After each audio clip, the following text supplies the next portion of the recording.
Week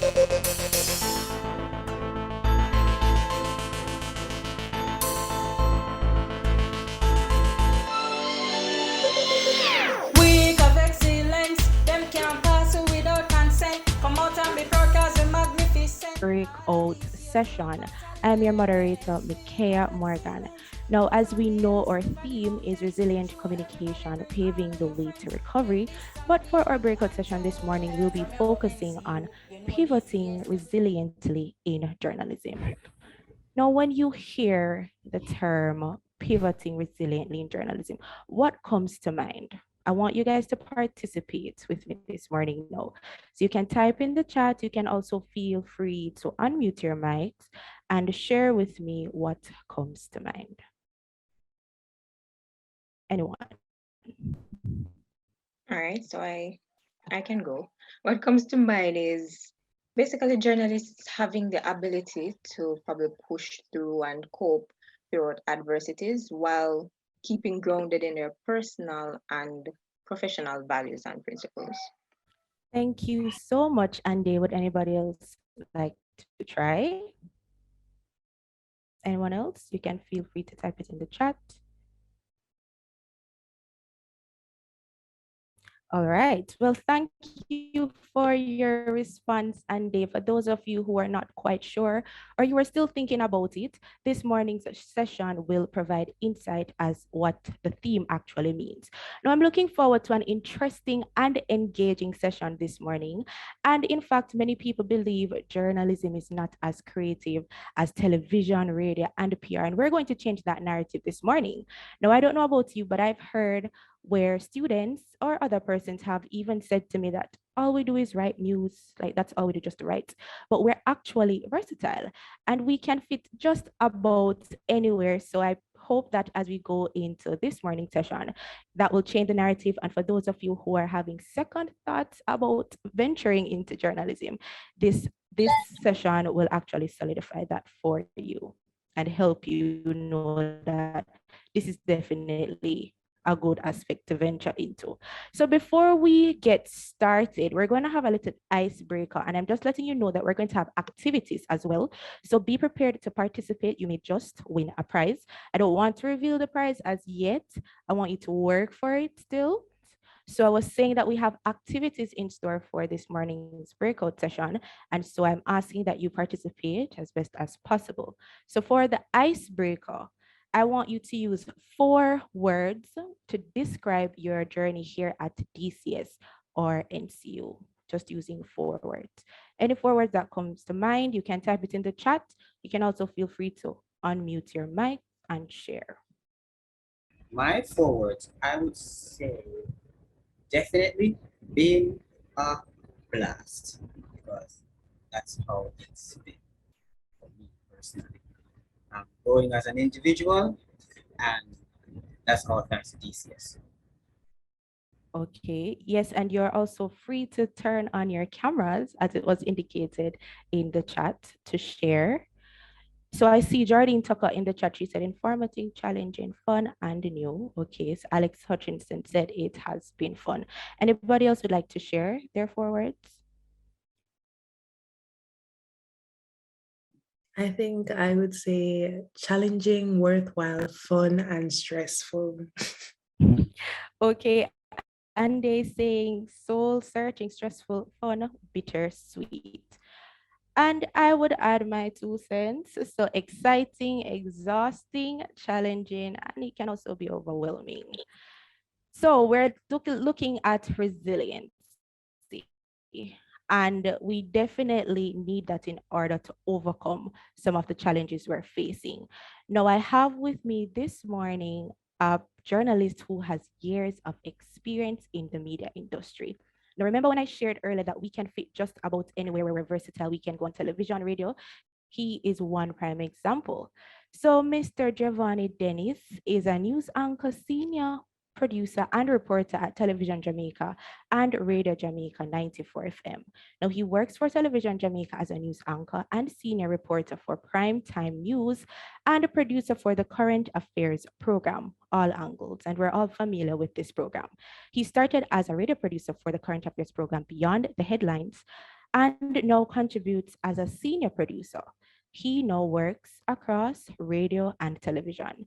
Now he was also an intern at the British Broadcasting Corporation as part of his MA Broadcast Journalism program at City University at London. Now he gained valuable work experience with the BBC's flagship current affairs program, BBC Newsnight.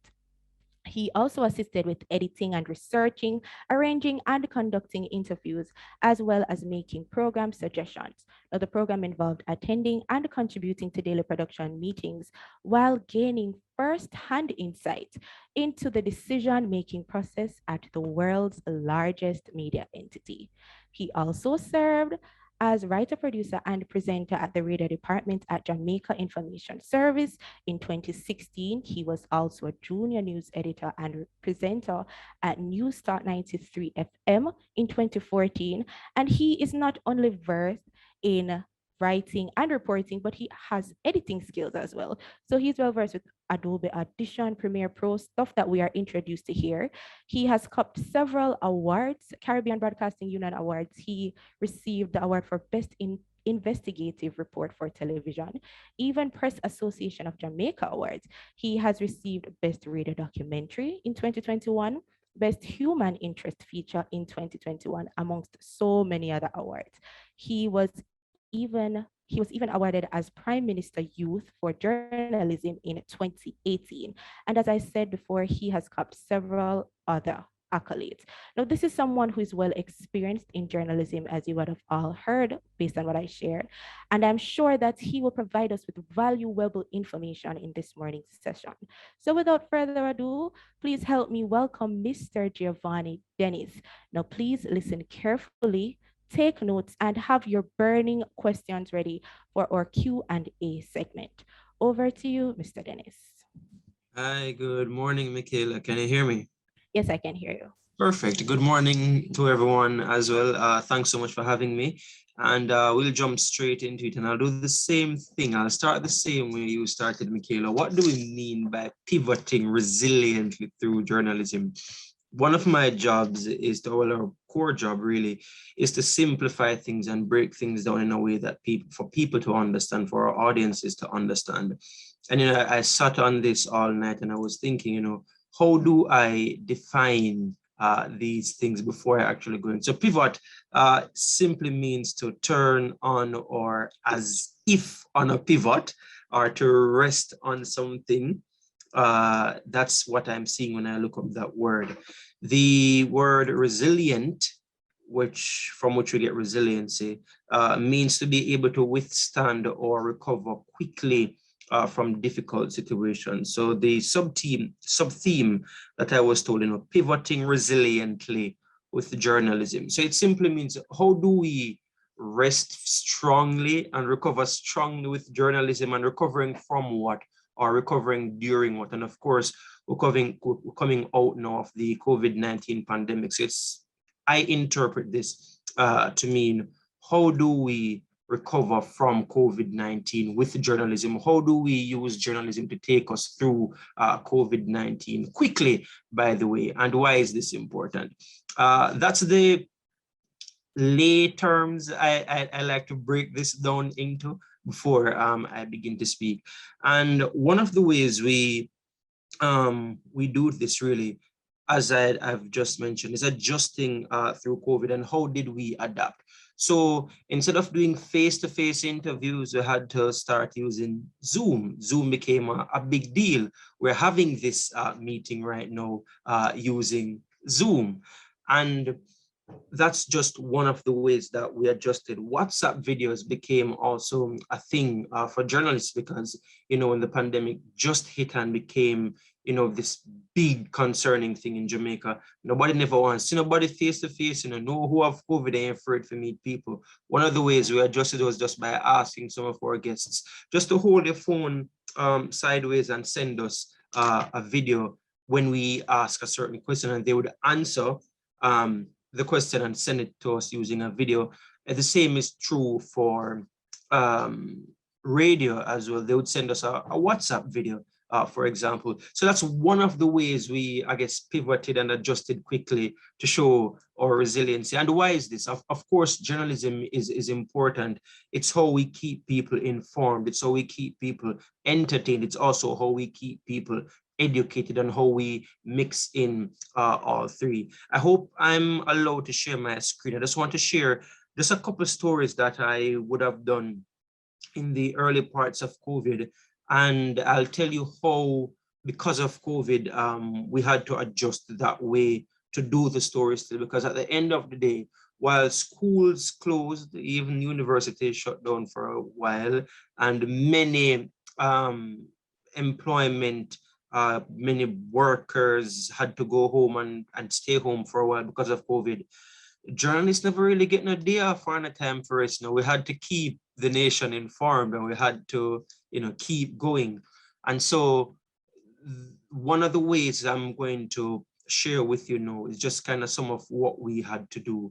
And I'll share the story first, and then I'll comment on it, and I'll also take comments if there are any. Jamaican entertainers are getting more and more creative in coping with COVID-19 restrictions. Online comedy shows and parties are two of several forms of entertainment that are growing in popularity. Geovanni Dennis tells us more. Observing physical distancing, the comedic way. This comedian, by the way, calls himself Sean Paul. So the time I said Sean Paul, people laugh like, I couldn't name Sean Paul.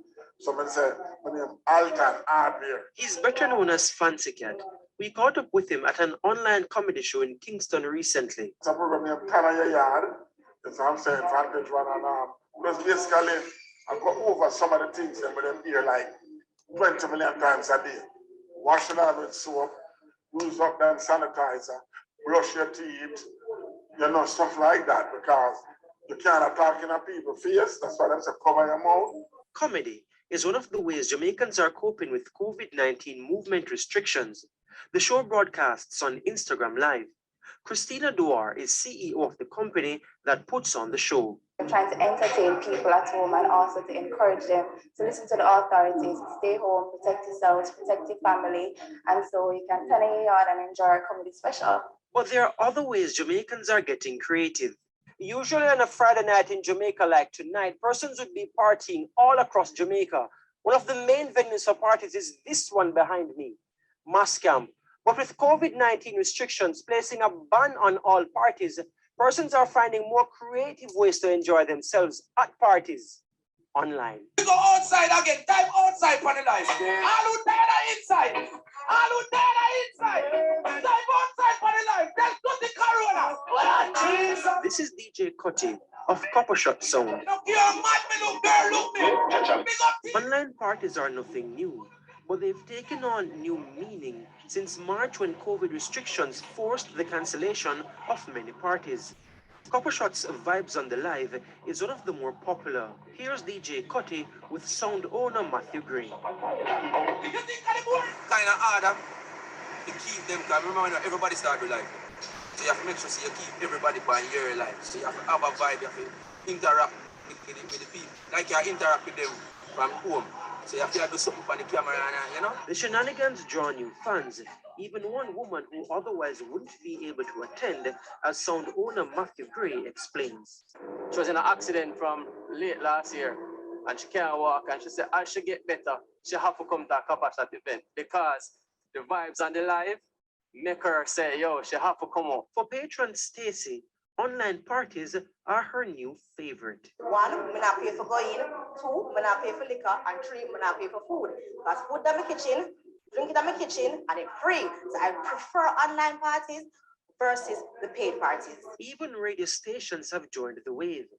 Bergerman of Radio Jamaica was one of the DJs at the famed Retro Frequency party recently. And it's a good experience because I know those Jamaicans they are playing, people they are foreign, people they everywhere.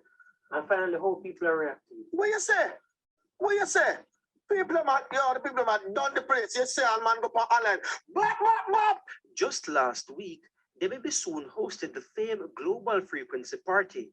For her, the experience pulls on people's imagination. It calls for you to go inside your brain and basically, kind of evoke this feeling of you actually being inside a party session, from you getting ready. And you have people who talk about themselves, going in the closet and finding the right clothes, to, asking if tickets are still available at the gate, to finding the suit man inside the venue, to finding the Nazi man, to finding the jerk man for leg and tie, and, for the god bar. That party was trending #1 on Twitter and was declared the first virtual entertainment zone by the Minister Olivia Grange. For this weekend, there will be the famed Global Frequency Party on Saturday. Geovanni Dennis, TVJ News. Assalamu alaikum. 10. Okay, so that was one story we did. And from, how do I get this thing to come back full screen now? Guide me here. Okay, can you see me? Yes, we're seeing you, but you should be able to click and share screen. That will bring you back up. Let me see if I can assist. Sure. Right. All right. Fantastic. Right. So that was one of the early stories. So this is how journalism adjusted. Some of those videos that you saw, I wasn't there. So you saw DJ cutting him, cut up clothes, and he's entertaining. I would just simply ask them, there are a few of you in the room.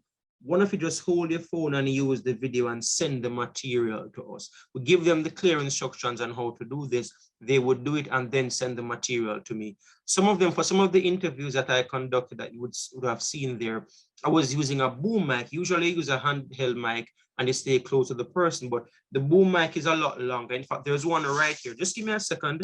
I'll just so I can show it to you.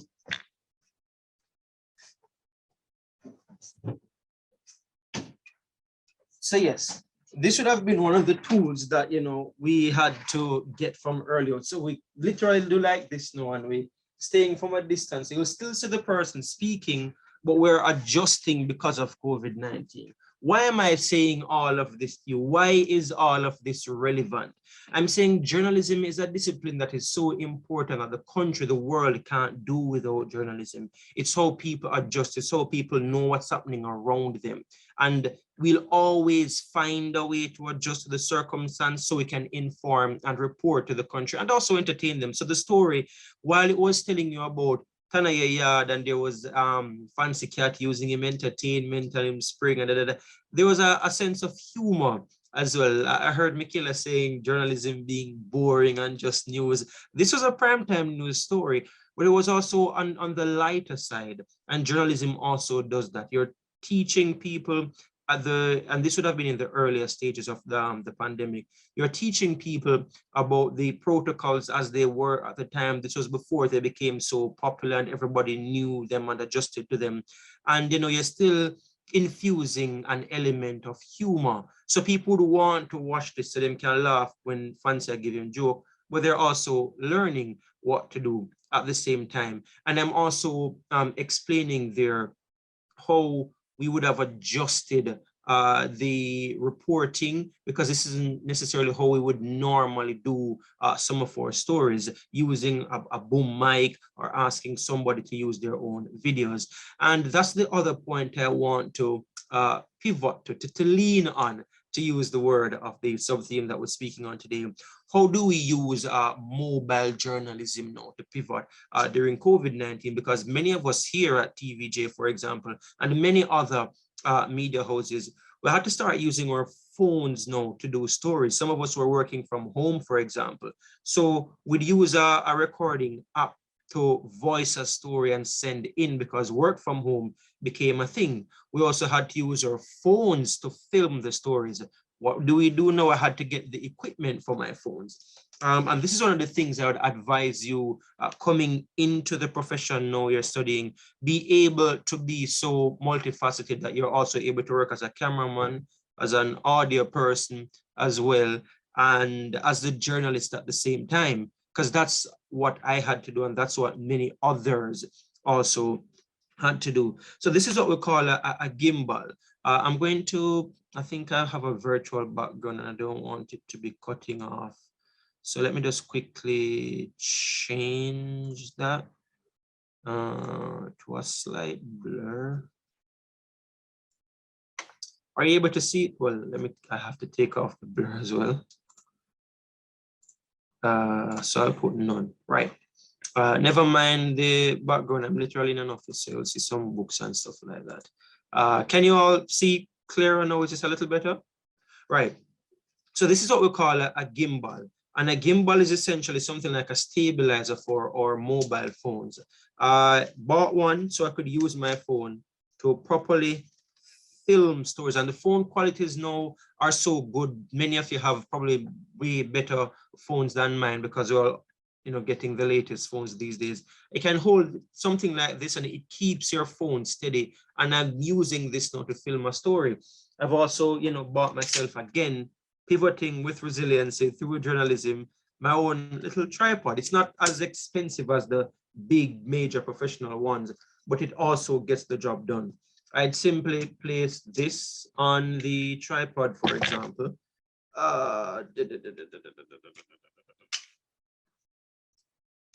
And I'll tell you why I'm showing you all of this and the relevance of it. Let's say I'm driving, I'm a witness a crash, and this has literally happened, by the way, or a murder scene or a fire somewhere.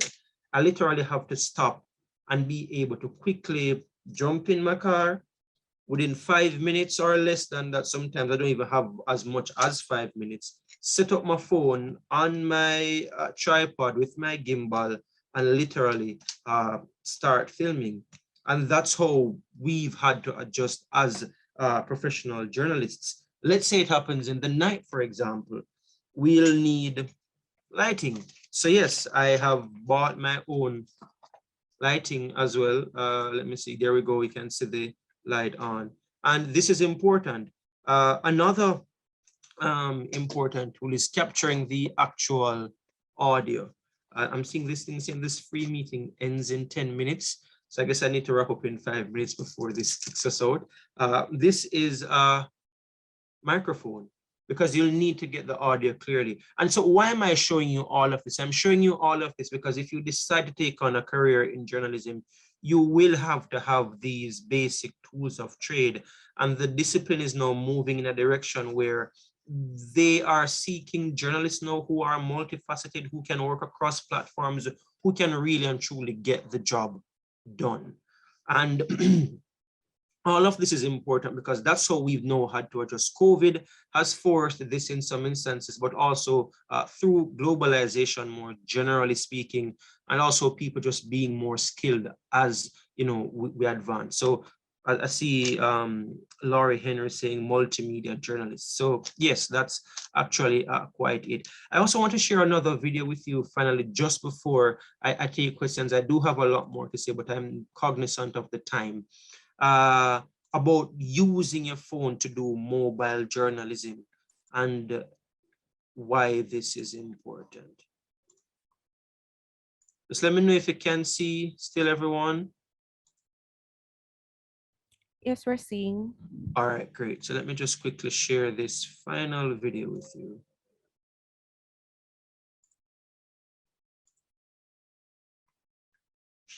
There are many smartphones on the market that journalists and others can use to record, edit, and share material. In this video, I'm going to share with you a number of tips that could help your recordings look and sound better. Here at the BBC, many of our journalists are using iPhones. And while this film looks at those devices in particular, a lot of the principles apply whichever smartphone you're using. So whether you're using an Android, a Windows phone, or an iPhone, this first point is particularly important. Firstly, make sure your lens is clean. Use your shirt or a tissue, but often glasses cloth is best. You need to make sure your phone is in airplane mode before you start recording. Going into airplane mode is really important because it stops your device receiving a phone call. If it can get one while you're filming, it will interrupt you and you may not get a second chance to record. Video files can get very large very quickly, so check in your settings how much space you have available. Ideally, try to have at least half of your device's capacity spare. You can record more if you can reduce the resolution of your video. On some devices, this is just a case of going into your settings and dropping the resolution down. If your footage is for TV or online, then you'll want to record it horizontally. Indeed, for the BBC's news gathering app PNG, that's the only orientation it will support. But vertical framing is increasingly accepted and acceptable on smartphones, but the resulting footage is not so useful for the BBC's purposes. The phone will automatically adjust the focus and exposure based on what's in the scene, but you can get better results by taking control. Tap the screen to adjust the focus and exposure.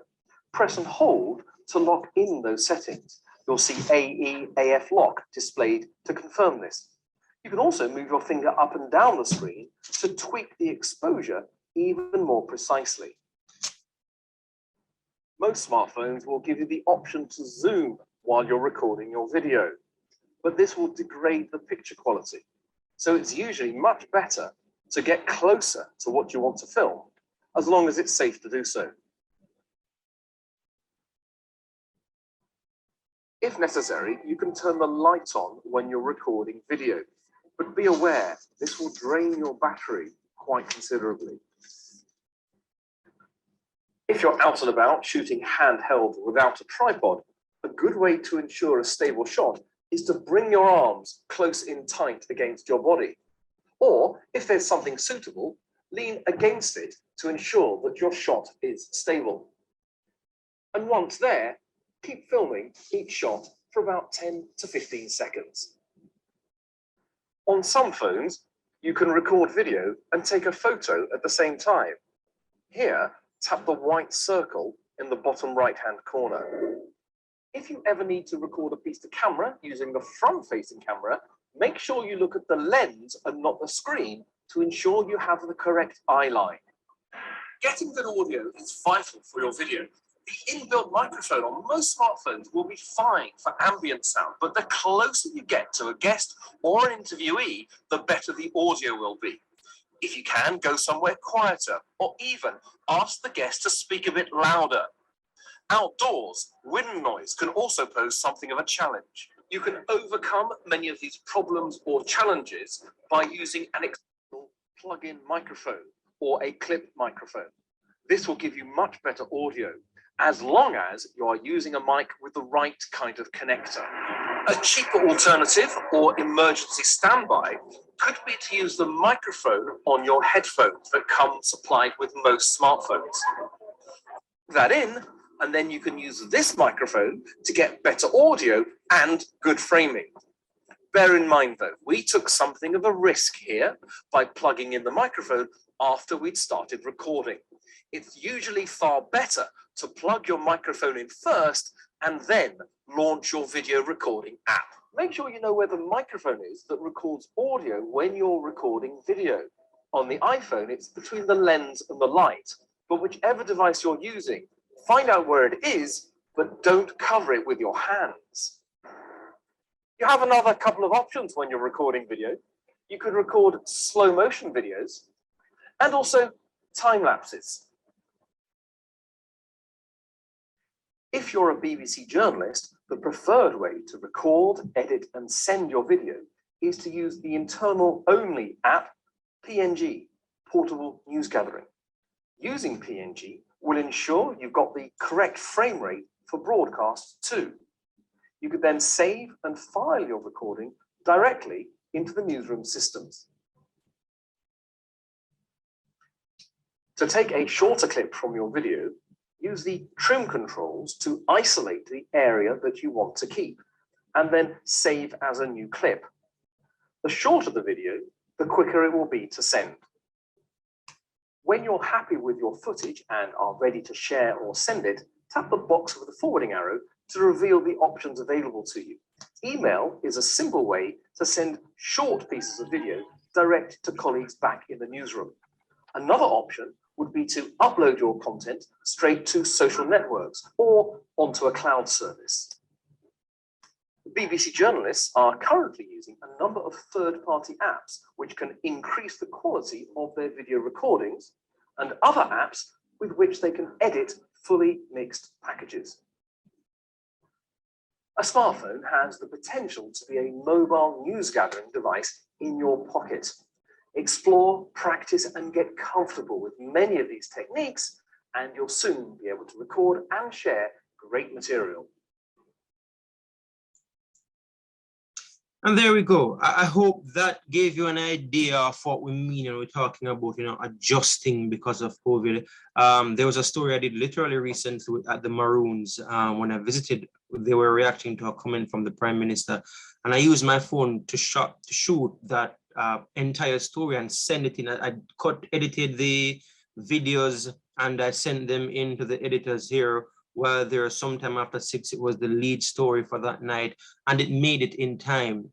I don't think we have the time right now for me to share that story because I do want to take questions, and Michaela did say she'll give me a maximum of 20 minutes to speak, and I started speaking at 10:40, so I'm 3 minutes over Michaela. I'm going to stop right now, and I won't share any more of the many things I wanted to share because of the time. I'll take any questions you have before I go. I want to say special thanks to Mr. Dennis. It was truly an engaging and informative presentation, and I'm sure the students would have burning questions. So at this time, I'm going to ask that you place them in the chat, or you can feel free to unmute your mic and ask your questions to Mr. Dennis.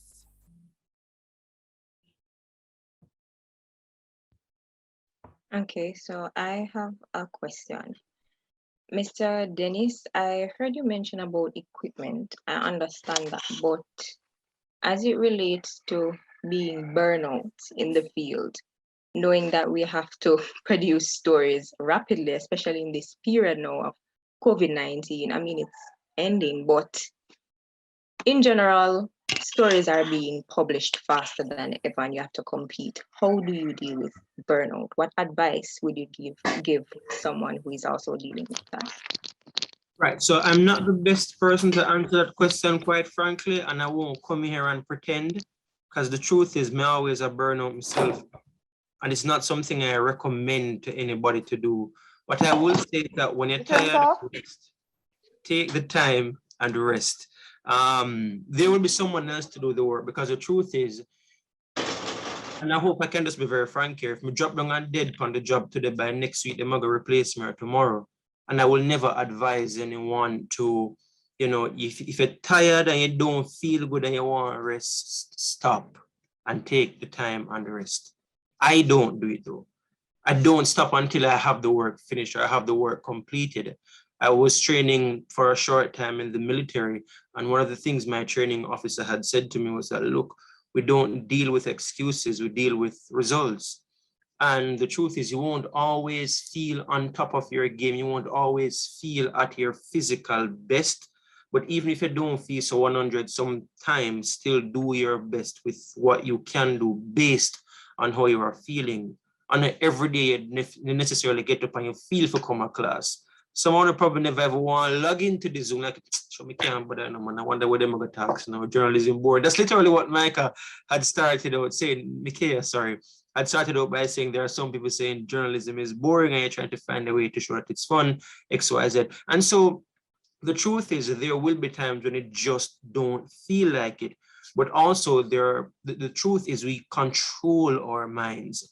And if you tell your mind that, look, I need to get this done and then I will take a break, then I will rest, 9 out of 10 times you actually can push on and do it. Sometimes you're doing push-ups and you say, oh, I'm done, I can't do no more. And if somebody come over here with something to lick you and say, give me 5 more, you got to find a way and get it done. If you are running your tired and somebody a point a gun off, even if you do it, you don't blow. If a dog run you down, at the fastest you run. So the truth is, sometimes we have reserves that we can pull on, but our minds have gotten so lazy, and we live in a world now where some of us are spoiled, quite frankly, and we don't push ourselves enough to try. But burnout is very real. So if you're tired and you know in yourself, say you're tired, rest. But also if you're lazy, you're just lazy. The profession will require that you have to push through, because it isn't easy and it does take a lot of time. It is time consuming to do it really well if you want to do it well. I hope I answered the question. I hope never scare nobody, but I had to be very honest. Any other question? Okay, so Mr. Dennis, so you would have Yes, I have a question. Sorry. I was just trying to shared. and everything. Okay. So, Mr. Dennis, thanks for what you shared. I'm trying to come on camera. Okay, there I am. I noticed that you bought quite a bit of equipment in your thrust to be resilient and very resilient adaptation to the work. But is there a place you draw the line, and how does your employer help with the adaptation? And I understand buying stuff. I have done it too to help with my work. But how do you look at it? I mean, this is your personal output to help you get work done. What should expectations be? Right, so that's another thing again. And again, I hope this doesn't offend anyone, but I really do speak straight. I'm talk frank, I'm talk it raw. The truth is our employers, I guess, ought to help with some of these things. Because if you use a personal money by yourself as lecturers, I guess as well, sometimes you have to get things to get your lessons done. Sorry, I'm not sure if you're a lecturer as well, Laurie. And you are, okay, right. I could tell just based on the question, like it sounds to me like you use money out of your pocket sometimes to get your lessons. And also former reporter, so I can relate. Right. To do it well, you have to invest in yourself, you know. That's the other thing. It's an investment in myself. And once me take the money I'm a sacrifice, I'm gonna get it one time.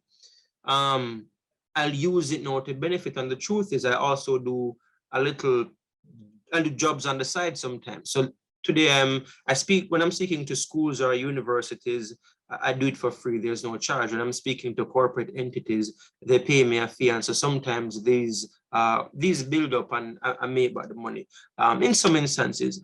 But also, I love it, man. I take pride in what I do, and you really have to invest in yourself. I'm using a webcam right now because the camera on the laptop isn't as good. So I bought a webcam the moment COVID became a thing. I'm using a ring light despite the fact that there is light in here. I'll show you the ring light, so my face will get a little darker while I'm showing it to you. I hope you can see it. Oh my God, with the background again. But you get the gist. And the ring light is also on a tripod. Them things that cost money. But I take pride in what I'm doing. If I'm going to do something, I want to do it well. This has nothing to do with my employer. It just simply, it's the pride that I take in my work. And I also, from a little pitney, anything when I do, I tell myself, so I want to do it, I want to do it. I want to be among the best. I not say, oh, I made the best thing since last brother, I the baddest thing and it ray. But I do want to do it to a certain standard. If the standard there, yes, I want to raise the standard. And it's not necessarily comparing myself with anybody else. It's about raising your personal standard as well. Because at the end of the day, you're going to run your own race. And everybody going to work on TV. Some people might want to work in radio. Some people might want to work behind the scenes as well, and that's fine. So whatever it is that you choose to do, you have to have the pride within yourself to want to put your best foot forward. And that will mean you have to invest in yourself. I'm still buying journalism books to this day. I'm reading a new book every single month. I'm not just about journalism, because to do journalism well, you have to be very well ready. If I was at home, I would show you my library. Like I have every single award I win, I pack them up some and put up more books because I want to continually learn. It's a craft where to teach people, you have to know what you're speaking about. COVID-19 is happening, you have to inform yourself on what is happening. The profession is also moving on. Since I graduated until this time, the profession has advanced so much. Being an online reporter is now a thing. Back in my time in 2010, it wasn't such a big deal, but it's so important now because of the platforms. You have to reach people on Instagram, you have to reach them on TikTok, you have to reach them on Twitter. How do we now adjust? And it's really a mobile devices and, being au fait with these things that we have to do. And so the long and short way to answer your question with all my rambling is that, look, you have to invest in yourself and you will have to decide, what will make you stand out? And to stand out, you really, it's about investing in your mind, and a part of the investment is buying tools for yourself. And if you go wait for your company, if you be it a university as a lecturer, or whether you work at the RJR Gleaner group or anywhere, I promise you they won't get you every single thing that you need. You can either complain or adjust. And I don't like complaining, I like results. As well as the truth is I also win a lot of awards, so I can afford to buy some of them when I win the award. I invest back in myself because I want to win more. Again, that's again a very straightforward and frank answer. I hope I've answered the question. You did. Thank you so much. Invest in yourself. So we have another question in the chat from Akisia, and she's asking, how best can you go about gathering stories without going out much? How best can you gather stories without going out much? That's easier if you're a newspaper journalist. So we have what we call available to journalists now, the Access to Information Act. So you can literally send an email asking a question to any public entity, any government entity. I think they have between 30 to 60 days to answer you. And so you can get those information. How best do you get the stories without going out? You have to read. You certainly have to read and watch the news. You have to know what's going on, because otherwise, how will you get the story if you don't go out there? Not to say it's not possible. It is very much possible, but you have to know what's happening around you. So you read or go on, you watch the news. Twitter is a great place where people speak about current affairs a lot. You can ask for a comment from someone, and you can literally quote the person and bring it up as a graphic. You can use a photo of the person and say, this person said this. Or what we call a voice of, you ask the person to send you an audio bite to say, hey, what are your thoughts on this? The person, maybe the communication spokesperson, let's say a popular person is Stephen Shaw from the NWA, that's a National Works Agency. You can just ask him to send you a voice note. I do it quite a bit if I'm home sometimes. And so those are ways that you can get work done without necessarily going on the road. But I will say to you though, that works better if you're working in print, given that people are reading the story. And so to get a quote from someone, maybe, it's fine.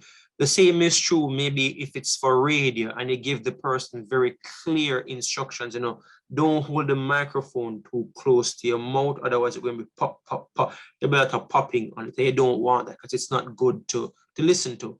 You just ask them to hold it at a certain distance, the length of about 6 to 8 inches away from your mouth, because you want to be able to hear very clear audio. Ask them to go somewhere quiet where there isn't a lot of noise in the background. So those things you have to bear in mind if you're working from home or if you don't want to go up on the road. But it's for television, you have to remember, so you're going to play about the story for people watch. And if it is that you're trying to fill a news bulletin or you're just trying to get a story done, of course you'll get it done. You ask somebody to use them phone and then the phone shaky, or them hold it down this way and looking at it when they matter. Because there are many people when they're using the Zoom platform, they don't use it properly, or sending you a WhatsApp video, you're seeing up in the person's nose, it don't shape, they haven't positioned the thing properly because you haven't chosen to go to them as the professional and to shape it up. And so really and truly for television, if you want to do it well, maybe you have to go there. You can do Zoom. I see a hand, Matthew, right? You can do Zoom as well, and you can instruct the person how to position their cameras as well. That's another thing you can do, as I had said earlier. I do have a few other stories where people use Zoom, but you give them clear instructions. I hope that answers your question as well. But the best way to do it, long and short though, is to go there in the field and get it done. If you want to do it and do it, because you're going to need cutaways to cover your story. You need footage, or probably the term you use in class is B-roll. You need to cover the story. You need to frame it up properly. If I just zoom in, I use it just a look on the person front on, and then internet quality is poor in Jamaica. Even when I pay enough money for it, I'm in Kingston and I work for a multi-billion-dollar company, and the internet here is absolute trash, both digital and flow. So the truth is, to do it well, you have to go out. Because if I zoom, use and people are looking on the Zoom, sometimes the quality won't look so good. and people are going to change the channel. And we're competing with Netflix nowadays, you know, for eyes and ears. So bear that in mind when you're thinking about, you know, a shortcut. All right, Yep. thank you. We can take 2 more questions. I have to leave by 11:25. I have to go Yeah, read over the scripts. some questions are in the chat actually. So Jardine Tucker asked, how good is it to have more than one focus, journalism, radio, television, etc.? And what is something no one warned you about when going into journalism? Okay, just say journalism, radio, television, but journalism is not separate from radio and television for me. So it's not a separate thing. Radio and television, in the way I practice it, is journalism. So that's one.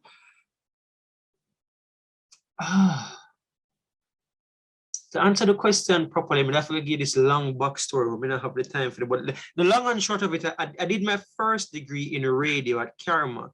I wanted to do TV, and it's important again. I'm gonna say this, you know. Sorry for sounding like a preacher. If you find nobody talk negative tune or a tear down or a journal, don't cut them off and listen to them. If you want to something follow on the dream and go do it. If a radio you genuinely want to do it, if you want the TV, do it. Don't make nobody tell you say you're too enough or you're too extra or you're too this and that. It's fine. It's by being enough and by being extra that you become extraordinary. I think being normal is overrated. To stand out, you really and truly have to do extra in what you're doing. That's why I'm gonna spend money, I'm gonna buy the extra gears, because I am extra and I accept that and I own that. I've recently done that in the last few years. And because of people tell me I'm too enough, I'm going to do radio at the first place at undergrad and I didn't do TV. But the truth is I was and I still am very good at radio. Almost every single documentary or feature I've done or news story for radio, I've won an award for it. But in my heart, I know I did want the TV, you know, but I did afraid. Because people were like, oh, you're too enough, man. Lot of extra and X, Y, Z. And so that's how I am now doing radio. Let me just answer the question. Remind me of the question specifically, so I just answer the question clearly. All right, so she asked, what is something no one warned you about when going into journalism? Just before that, about the radio and TV, there was something about radio and TV. Oh, how good is it to have more than one focus? Oh, right. So it became an advantage of mine now, because I'm now more of an asset to the newsroom that I work in. I'm one of the very few reporters I can think of, Earl Moxham and probably Dion Jackson Miller here, who also work across radio and television. I can produce behind the scenes in radio. I've produced Beyond the Headlines. I can produce behind the scenes for TV. I've produced All Angles. I've produced Primetime News. I've produced several town hall meetings, same virtual town hall we had to adjust as well because of COVID. And I'm multifaceted. That makes me more valuable. I can ask for a higher salary because I can do all of this. I can do what a technical person is. I can speak. I can host a program. I can read the news on the radio. I can do a live report. I can do breaking news reports. I don't just can do these things. I actually do them. Other people who are only trained in TV can't do it. I subsequently went and got training in television in 2018, but I got a Achievement Scholarship and I went to the UK. So now I'm trained in both radio and television. And so while it took me, say 5 or 6 years or even 8 years later, before I eventually did the TV, I made really wanted from morning. The truth is, no one can take away the experience from you that you have. And now I'm very efficient in doing both radio and TV. That makes you more valuable. I'm still want to even be more efficient right now. More going to learn. The next thing, I just ordered a new laptop this week, a quality one, because I want to edit on my laptop as well. Me now ask TVJ for people back feet, because the truth is we can get edit something on the side and make a money. Suppose we can edit a commercial, edit a promo, something, you know, people have them events. The next thing I go buy is a proper camera so we can shoot and earn, because you have to think about ways to earn on the side. One of the other things people want to tell you is that the salary isn't very high in journalism. In Jamaica, that is, if you go foreign, you probably get way more money. Not probably, you will get way more money in the UK. But in Jamaica, salaries generally low. Journalism is no exception. You have to find different ways to earn from your craft, to earn from your profession as a passion. All right. I know I'm saying a lot of things in answering the one question, but I'm just thinking about all these things that would probably be important to you. I can probably take 2 final questions and make them push it to 11:30. Go again. What was the other question? What is hold on. Name one thing someone warned you, or what is something someone didn't warn you about when going into journalism?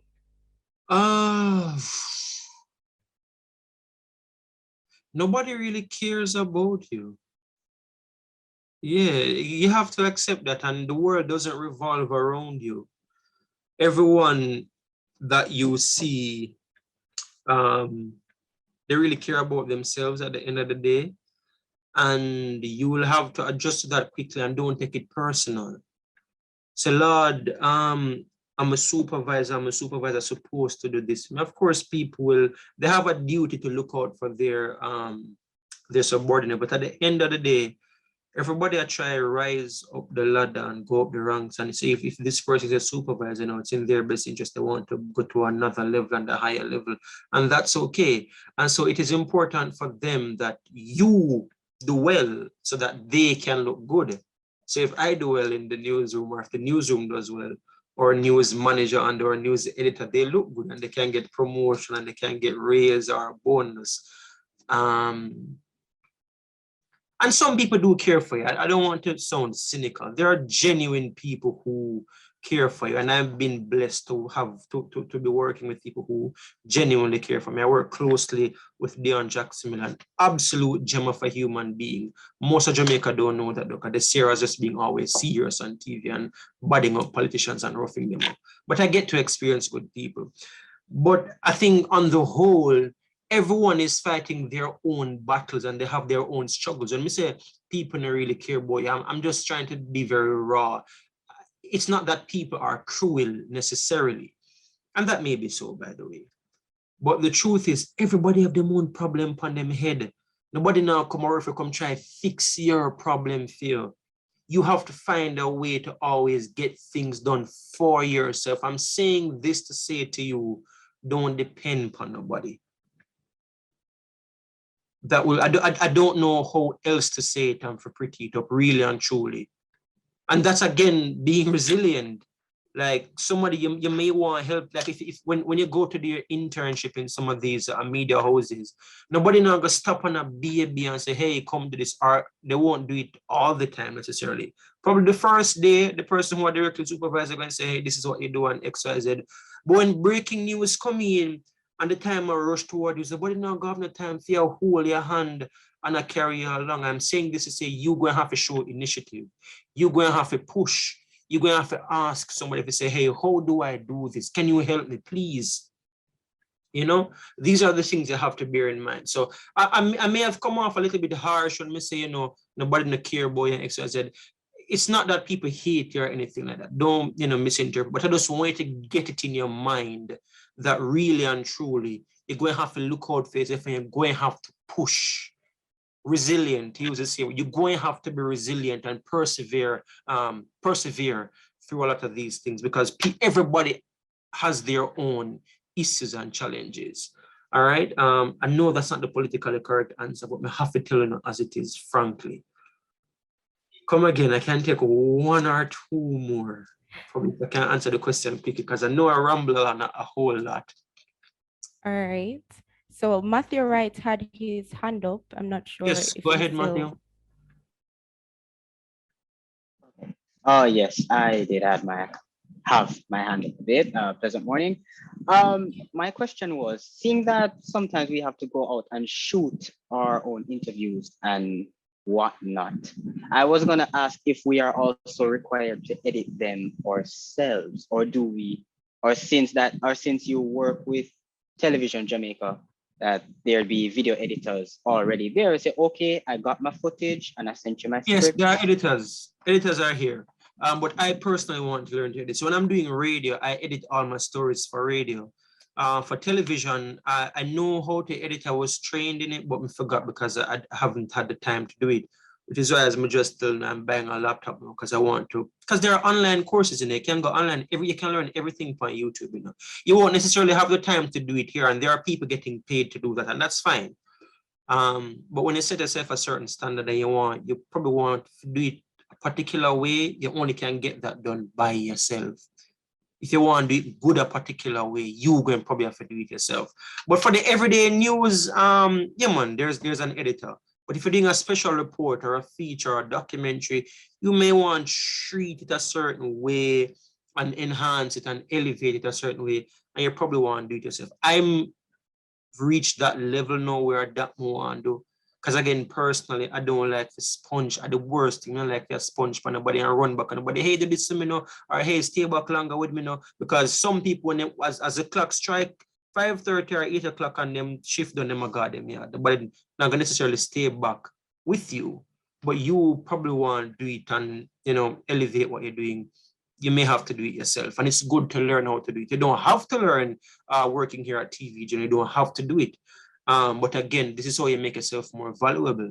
Let's say the editor is sick one day and can't come in. It's good to have that skill to be able to edit and do your work, because it may become necessary sometimes. All right. I'm saying all of this to you to say, become multifaceted. You don't have to do every single thing I've been saying. And I know it sounds like a lot, but I promise you, the more you do it bit by bit, little by little, you don't have to do everything one time, by the way. I never buy all of the equipment them one time. Along a years no more and get a proper laptop. I may save up towards these things. They take time. All right. It takes time. But once you do it properly and do it once, you do that for the rest of your life, and you can earn from your craft and your skill. All right. And you can earn outside of work. Don't think about it just for the newscast or just for work. Think about outside of work, how you can earn a living. All right. Okay, I have to take just a final question. I'm so sorry, I have to go. Unfortunately, though, we will actually end with Matthew's question, but I Okay. want to say special thanks to you, Mr. Dennis, for taking the time and providing insight, giving us some advice as we venture into this field of work. But I don't think I can fully thank you enough, so I'll hand over to Andy Ricketts as she will do the honors. Okay. So on behalf of the journalism students of the Department of Communication Studies, we want to express a very hearty thank you to Mr. Geovanni Dennis, and for coming and sharing your wealth of knowledge to us. We are truly blessed to have the opportunity to learn from somebody as reputable as you. And thank you for teaching us how to be multifaceted and flexible in this work field. And I just want to say thank you again. Thank you so much for coming, and we really appreciate it. One of the final things before I go, I like to be very thorough and complete. So I just saw one question I didn't answer from Daniela McLaughlin. What's the one thing you learned in your career? It's the impact of journalism. Journalism is probably the most powerful tool on the face of the earth, the pen or the paper or the voice. Whatever you do as a journalist, it really is the voice of change. It forces change. When you do your work and do it properly. I did a story last year about a guy who was imprisoned for way longer than he ought to have been, and within 2 days he was released. I did a story about some farmers in St. Thomas and they're gonna kick them off of the land. I want to do the story now. The government made them say, because they had promised them to do this. So journalism has the power to evoke change. You, all of you in here, when you start right, you will have the power to force change when you do it and do it properly. And that's my advice to you. Do it properly, do it from the heart, do it for the passion. And you never know, you may change the world. All right. All the best. Thank you so much for having me. Sorry for everything when we ramble on. You don't have to take anything that I said, by the way. You can take the politically correct things and you'll still be fine. All right. But all the best, everybody. Thanks for having me. I have to go. Bye. All right, bye. Thank you so much for joining us.